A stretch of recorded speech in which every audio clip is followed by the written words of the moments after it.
For over a decade, PAX has loomed in the distance as an event that always felt just slightly out of reach to me. A little too far to get to, a little too expensive, or a little too mature for my teen self in 2012 who still wasn't allowed to buy rated M games. And so this year, I really got to live out a childhood dream of mine by attending PAX West, a gaming convention held here in Seattle, Washington at the Washington State Convention Center. Not only was this my first time attending PAX, but also my first time attending a gaming convention in general. As some of you may know, I've been attending SakuraCon, our local anime convention, since about 2010, and I've gone to Emerald City Comic-Con a few times as well, but this was a very different experience. So come along with me as we venture into my very first PAX West. So this year, my wonderful friend and fellow streamer Syfy reached out to me about going to PAX. We settled on going on just Saturday, and to be honest, I was a little bit apprehensive about this. PAX is a 4-day convention, running from Friday through Monday of Labor Day weekend, with Saturday typically being its busiest day. One thing I also always remember about PAX is it being referred to as LineCon. And that'll make more sense once I talk about the expo room, but I was a little apprehensive knowing that about going on a Saturday. However, Saturday was also the day that worked best for me, as is the situation for most people, so we committed and I'm mentally prepared to possibly be standing in lines for most of the day, which, to be fair, I am really good at. I ordered my badge the day they went on sale, and my badge for the single day was $68. PAX is a convention that does offer badge mailing, meaning that they'll literally mail your badge out to you. And because I wanted to avoid standing in another line waiting to pick up my badge, I opted for it, meaning I spent an extra $14 on shipping. And so all that included with any other taxes and fees, I spent $86.30 on my single day pass. And to put that into some context, my 3-day pass for SakuraCon, which didn't include shipping, was $85. So this is a much more expensive convention to attend. But also, it did make me very determined to get my money's worth. So on Saturday morning, Syfy and I put on our cosplays and got to the convention around 10:30. Now, the convention really opens up at 10, but people will come earlier than that to line up for it, which I didn't even realize. Speaking of cosplay, Syfy and I both mostly go to anime conventions, so I'm pretty used to being in con spaces where about 50% or more of people are in cosplay. This is not one of those cons. I would say less than 20% of people were in cosplay, and in general, the cosplay culture there is pretty different. I would say a lot more of the costumes leaned on the more like comfortable end of things. There wasn't anyone wearing like anything huge or extravagant, which makes sense, again, considering LineCon. And while we did get a lot of compliments on our costumes, and a lot of people told us that they liked the characters and everything, we were really rarely ever stopped for photos. It's really just not the vibe of this convention. And I gotta be honest, in some ways that was really nice because it's a lot easier to get around without people stopping you for photos, which again is always amazing and always a fun part about wearing a costume. But it was nice to just like get around places. So I found that pretty interesting. And in case you can't tell, Syfy and I decided to dress as characters from Silent Hill 1. Syfy dressed as Alyssa and I dressed as Lisa. This felt like a really delightful full circle moment for me because even though I wasn't allowed to play the games growing up, one of the first Let's Plays that I ever watched was a Silent Hill 1 Let's Play, which was uploaded in 2008. It's in my favorites playlist from there. So it was just sort of sweet to get to dress as a character from a game that not only got me like really into gaming in general, but also is one of the games that got me into online content with gaming, which is like kind of what I do now. So, you know, it was just a really cute moment for me, and I love being a zombie nurse. What can I say? But cosplay aside, let's focus on the con. Kind of a big thing at PAX for people to do is explore the Expo Halls. These are huge rooms that are filled with booths from companies and developers designed to give you an opportunity to check out their new releases, play some demos, and learn more about what they're creating. For PAX West, the convention is split between the 2 convention buildings. In the Arch building, or the old building, was mostly just the video game expo space, and then in the Summit Summit building, or the new building, was the tabletop game expo space, as well as a lot of like the free play gaming stuff, rooms for panels and shows, and setups for playing specific games. Like there was a room dedicated just for playing Just Dance. We decided to start our day with the video game expo space, and to be honest, we did have a pretty specific goal in mind. The Infold booth. Some of you may be thinking, what is that? Some of you may be thinking, oh, Mary is excited for Infinite Nikki, the new game based on the mobile game series she made a series of videos about. But no. We were hoping, nay, praying, that the Infold booth would have anything from Love in Deep Space. Which, by the way, I'm pretty sure is one of the most profitable mobile games in the world right now. And boy, they profit off of me. But despite our very optimistic vibes that they would at least have like cardboard cutouts of the lads for us to swoon over, nothing. It was an entirely Infinite Nikki booth. I was honestly really disappointed. Like, that being said, the booth was really beautiful. It was set up like this big castle, and they had a lot of like photo ops, and if the line was shorter, I probably would have considered actually like trying it out and playing the game. But I think honestly, I've kind of like burned myself out on the Nikki franchise. There's also some stuff with the company reaching out to me about making free content for them, which like I don't need to get into. But yeah, we were sad there was no Love in Deep Space.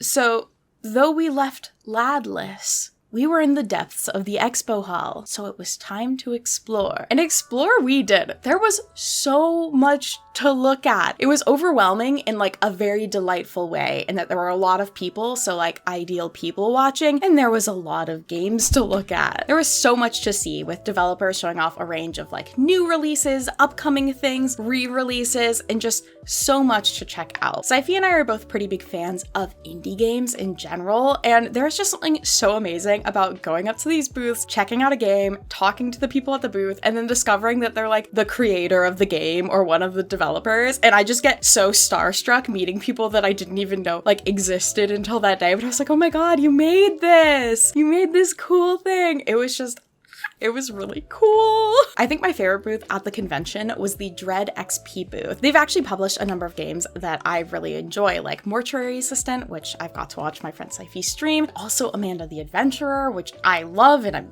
very excited for the next game. But they had a demo set up for a game called Heartworm, which was just like my game of the con. I'm obsessed with. I'm so excited for it to come out. It is a retro-inspired survival horror game. It uses fixed camera angles, like beautiful PlayStation 1 inspired graphics that are still like very detailed. There's lots of little things for you to look at. Tank controls. I love the ambience. It has a female main character. She looks super cool. I am so excited to get to play it once it releases next year. It was also really cool to be wearing like my Silent Hill 1 cosplay while wearing this game that was like very much an homage to that era of gaming. I was like, yes, this is so cool. And I got to meet some of the people that worked on the game too, again, which is just like, oh, so cool. Another thing I loved, if you remember my SakuraCon video, I talked a little bit about badge ribbons and how obsessed I am with them.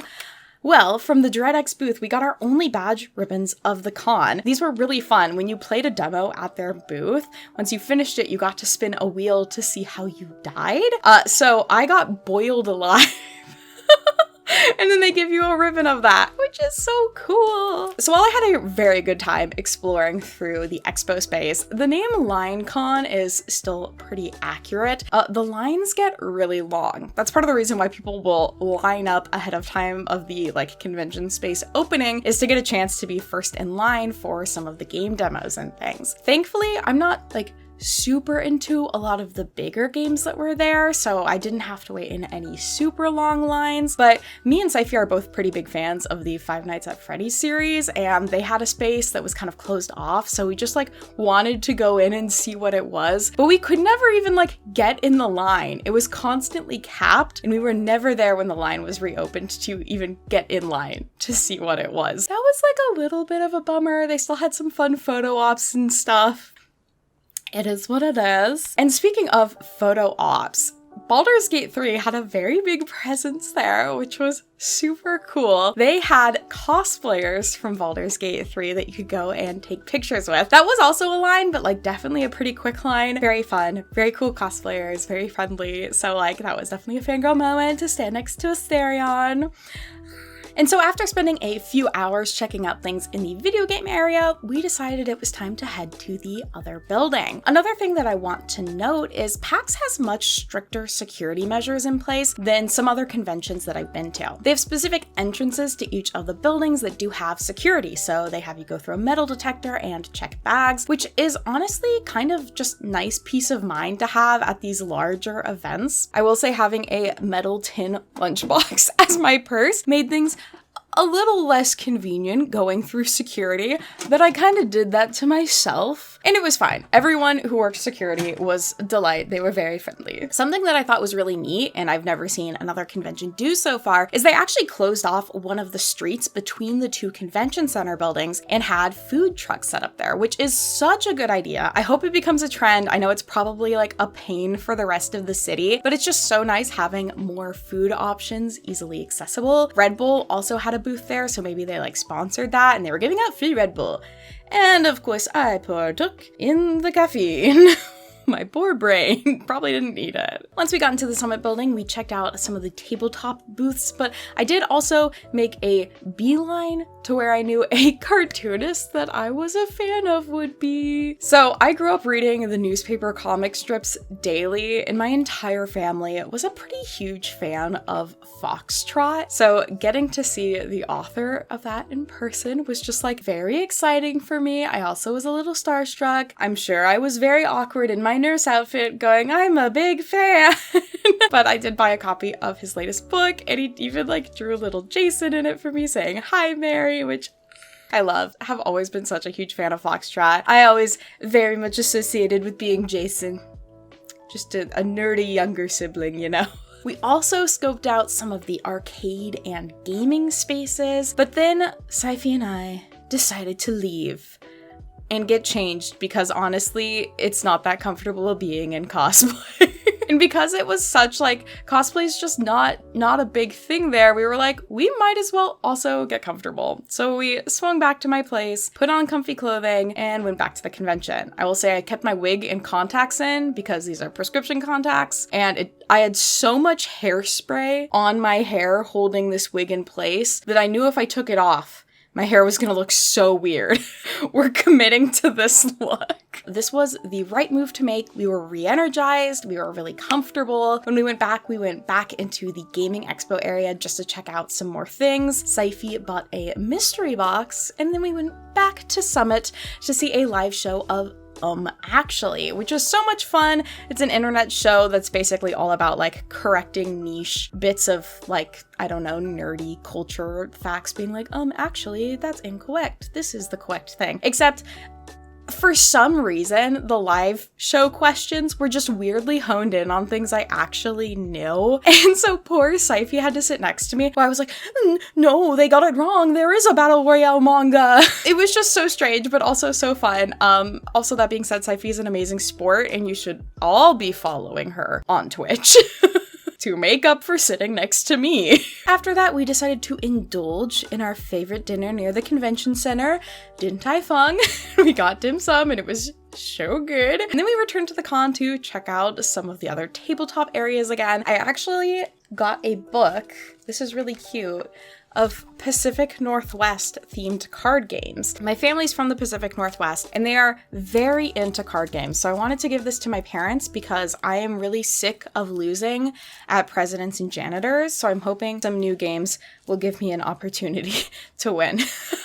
I also got like this close to buying Magic the Gathering cards. I think that's just the sort of environment where I see so many people playing it and having fun that I remember when I played it and when it was fun for me. And I'm like, oh, it'd be really fun to just like buy a box and like make a deck with my friend and just play casually. But I did kind of have Magic ruined for me in the past. We will see if I ever play it again, but there's always going to be a part of my heart that enjoys some Magic the Gathering. But it was really cool seeing the tabletop area. I wish I got to spend more time in there. And also also like maybe checking out and playing some of the games that they did have there. That's the really cool thing with both tabletop gaming and video games. They have these big spaces where you can check out game consoles or games and play them, which is so fun. Like, what a cool way to get to try something new or something old but is new to you. The last event that we went to was a panel/game show called Double Nintendare, based off of the show Double Dare, which was a fun Nintendo trivia panel that used really niche Nintendo trivia that I had no clue about. It was so specific, but it was really fun to see people that knew what was going on answer questions, because I was like, oh, how did you know that? I just, I love seeing people that are really passionate about what they do. That show in general was also just pretty fun to watch. They would have these different old ads that played between each of the challenge segments, so I really enjoyed it as someone that does enjoy watching old commercials.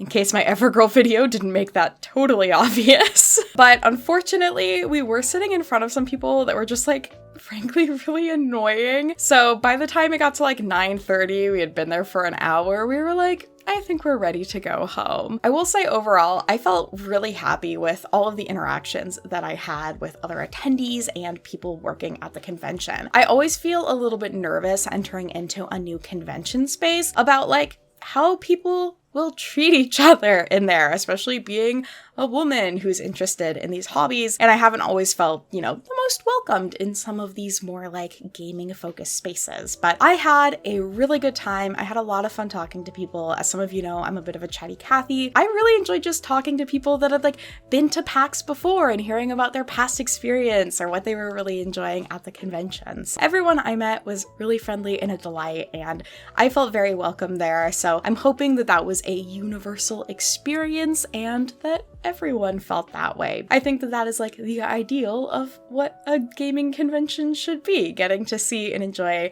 new games and getting to talk to people about them. Overall, I am absolutely planning on attending again next year. I don't know if I would want to go multiple days. I think it really depends on what the schedule is, and they don't really release the schedule till after the passes go on sale, so it makes it hard to pick and choose what days you want to go, but I don't think passes totally sold out this year. Maybe I'll be able to be a bit more flexible with when I buy the passes. We'll see what I'm feeling. I'm really hopeful to get to go again and maybe check out some of the tabletop gaming stuff, as well as just see what games are there next year. So all of that being said, have any of you ever attended a PAX or gaming convention? Did you enjoy it? Have any highlights of games or events that you experienced? Or are there any events that happen at PAX that I should definitely try and go to next year? Let me know. I would love to become an expert in the field of PAX. But thank you all so much for joining me today. I know my vlogs aren't everyone's favorite thing, so I hope that this was fun. Some other little tidbits. I'm so sorry that some of the vlogging footage from this is a little funky. My cat Muska shattered the lens of my camera on my phone, and so I can only film in either 0.5 or ×2 camera settings. So it's been weirder footage. I don't know when I'll ever replace this. So sorry if my vlogs are strange from here on out. I did make me and Syfy purses for this event. These are just metal lunch boxes that I painted to look like the med kits from Dead by Daylight. Lisa and Alyssa are both skins that you can get in Dead by Daylight. In fact, Lisa is the only skin that I use. So I figured this would be a fun way for us to be able to easily carry our stuff around while have it still kind of fit with our costumes. And we still use these for the second half of the day after we changed. And there would be people who are oh, they're dressed as Dead by Daylight. And we'd be kinda, yeah, sure. This was really fun. Honestly, I highly recommend this. Just spray paint a lunchbox red and then, scuff it up a little bit. And you have a med kit. And I'm gonna probably keep using it. This was a really comfortable cosplay. So thank you all so much for joining me today. If you enjoyed this video, feel free to give it a like, subscribe to see more, and I'll see you all next time. Bye-bye!